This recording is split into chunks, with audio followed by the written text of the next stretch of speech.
Welcome, heroes, legends, and warriors of Sanctuary. My name is Omni and I am your guide to Diablo Immortal. So everyone has hit 500, but it's kind of tough to do Gauntlet 3. But in today's video, I will show you a very easy way to solo carry Gauntlet 3. Normally, we've been doing Gauntlet 3s. Usually takes about 4 whales to carry. And that makes it so that you can only carry about 4 people. However, what if you can solo carry the whole entire raid by yourself? You can then carry 7 players. In today's video, I'm going to show you exactly how to solo carry. Now, of course, you're going to need 8k resonance or higher. You need to make sure that the crab cannot one-hit you. So you still have to be a whale, okay? Normally it takes several whales, but with this build, with the Paragon, I'll let you know the whole entire build right away, and so you too can solo carry all your friends through Gauntlet 3. Okay, so before the start of the raid, be sure to tell everyone that they should not self-revive until the crab boss, the 5th boss. So do not self-revive until the very last boss. All the other bosses are actually very easy. They're very easy, and that's why I'm only going to show you the crab fight, which requires a special mechanic. You have to kill all 4 legs at the same time. You have about 15 seconds to do so before all the legs respawn. So be sure before the fight starts, tell everybody. Now, if you have a team, you have multiple players that are up, tell them that they need to get the legs down to 15,000 HP. All 4 to 15,000 HP before you, in unison, destroy all 4 legs within about 15 seconds. Now, if you are the only carry and no one else is alive, if you are the only carry and everyone else is not doing any damage to the legs, then you will want to get the legs down to be about 5,000 HP. You want all 4 legs to be about 5,000 HP before you kill them all. Now, see, just right now, there's a leg that respawned to full health, and sometimes your team does not listen, and that's okay. Sometimes it's okay if your team doesn't listen. One of the legs respawns to full health. The crab will enrage and will kill all of your teammates who may be destroying the legs. So eventually all your teammates will be dead, and you don't have to worry about them screwing up the leg. All you gotta do is slowly hit those legs, slowly chip away on the legs until they have about 5k HP, and then you can knock them all down. Now we have to do this 3 times. Alright, so I'm just gonna let you watch. Basically, I'm out life stealing HP. So the crab cannot do more damage to me, cannot one-hit me, and I will show you my exact build right now. You need to make sure that you have Wrath of Berserker up at all time, because Wrath of Berserker is how you lifesteal. And so the legendaries, let's go ahead and start off and telling you the legendaries that you need. So it's very important that you get Roar of Persuasion offhand. That gives you the lifesteal Wrath of Berserker. And with the Wrath of Berserker up, you want to keep it up 100% of the time, and you want to keep attacking enemies so that you can leech the HP and stay 100% or 120% HP. Next, you want Falling Thunder, which will increase your total damage by 19%.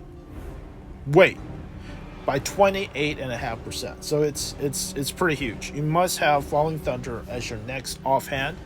Increases your damage by 28.5%. Next, we want to get Brace of Ancestors. Brace of Ancestors makes all your attacks while in Wrath of Berserker into an AoE. So normally when you attack with your axes, you only hit the boss or you hit one of the minions, and you're going to be surrounded by many minions. A ton of leeches, a ton of worms. They're all going to be attacking you, and this is where the Brace of Ancestors comes in, and you'll be attacking everything at the same time. You'll be life leeching off everything. Next, you want Rending Bite. Rending Bite, whenever you primary attack, normal attack, you will make them bleed.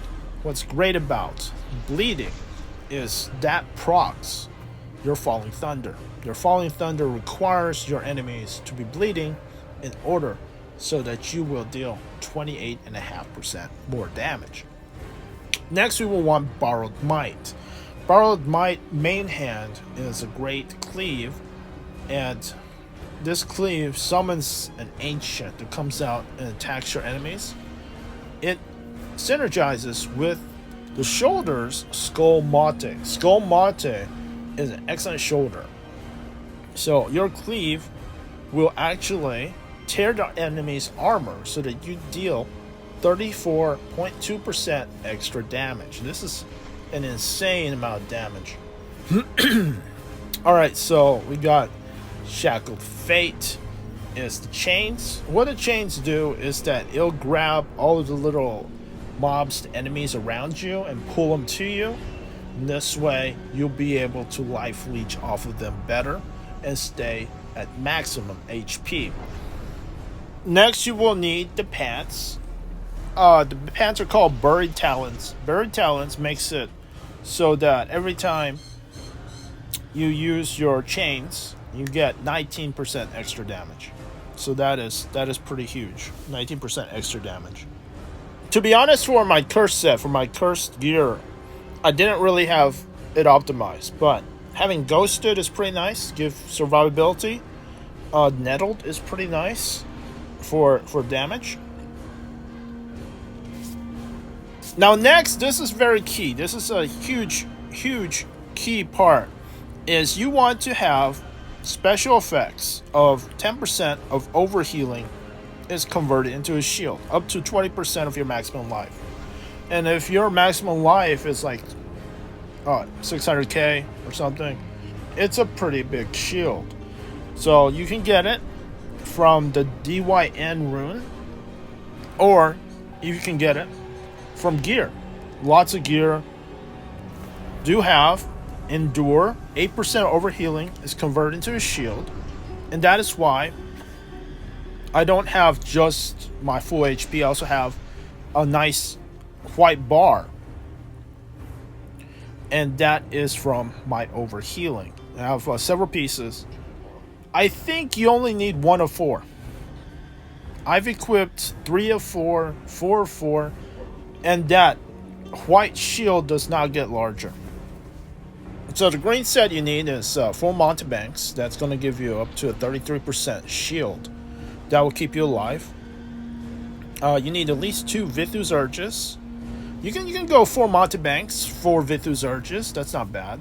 I don't have that, so I'm using 2 Vithus and 2 Banquets of Ice. But I think the best for this build would be 4 Vithus and 4 mountebanks. Next, you will want a pet. You want a pet with Savior. So every 75 seconds, you get an extra life.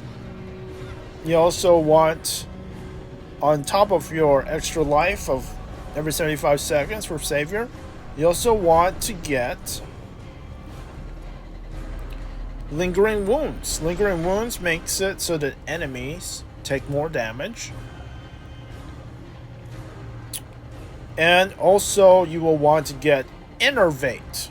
Innervate, familiar skills, has a 9.6% chance of resetting your player skills. And one of my player skills is Undying. So when that triggers, it can refresh my undying, and I have another cheat death. Survivor, I take Survivor because of indestructible. That is, every 120 seconds I have another cheat death, so that this way, the crab can kill me, but I have multiple types of cheat deaths to stay alive. Then you want Stalwart, finding weakness, covert operations. You do need to have a special team, so you want to put 4 different classes on your team if you are using Survivor. This way you can get 10% extra crit, and also you'll be able to make it so that the crab takes 20% extra damage from fighting weakness. So that's your Survivor. Well, that's about it. I believe you know everything about my build. If you have any questions, if I missed anything, feel free to comment below. So for the rest of the video, I'm just going to be finishing off the crab. You do want to, since I'm the only one left alive, everyone else is dead, you do want to get those legs down to about 5k. That works for me. You need to get each leg down to 5k, and I'm able to burst them down before they regenerate.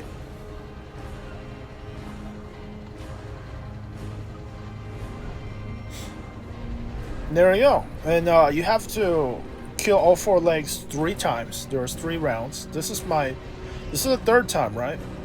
Once you've done it 3 times, when it goes into this phase, you have to kill the spiders that he throws at you. Once those spiders are dead, you'll be fighting the parasite, the big parasite inside the crab. This stage isn't very hard because there's so many small monsters that you can life leech off. But one thing that you have to keep in mind is if your Undying Rage is on cooldown, whenever your Undying Rage is on cooldown, you want to be extra careful. And you want to, at all times, be attacking something. You want to be smacking something with your axes at all times. This will keep you with full health and with a full shield on top of the health. Alright, so I mean this video is I think like 4x or maybe 5x speed, and if you want to watch the rest of it, go ahead. He's 2.38 billion HP. Already got him down from 2.83, and he's just gonna slowly whittle away at him until he is 0 HP. Because sometimes if you do die, be sure to wait until your Wrath of Berserker and your Undying is back up, or either one.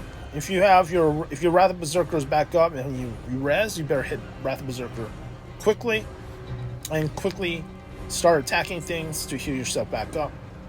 The safest way is to wait until your Undying is back up. When your Undying is back up, it is very safe to get up. This way, even if it kills you again, your Undying will save you, and you will life leech to full health. Alright, thanks for watching. If you have any comments, have any questions, be sure to comment below. Remember, Gauntlet 3 goes away on December 13th, so be sure to get these done so you can get that really nice portal, and also get your triple greens. Also, be sure to get those. Thanks for watching, and I'll see you guys in the next video.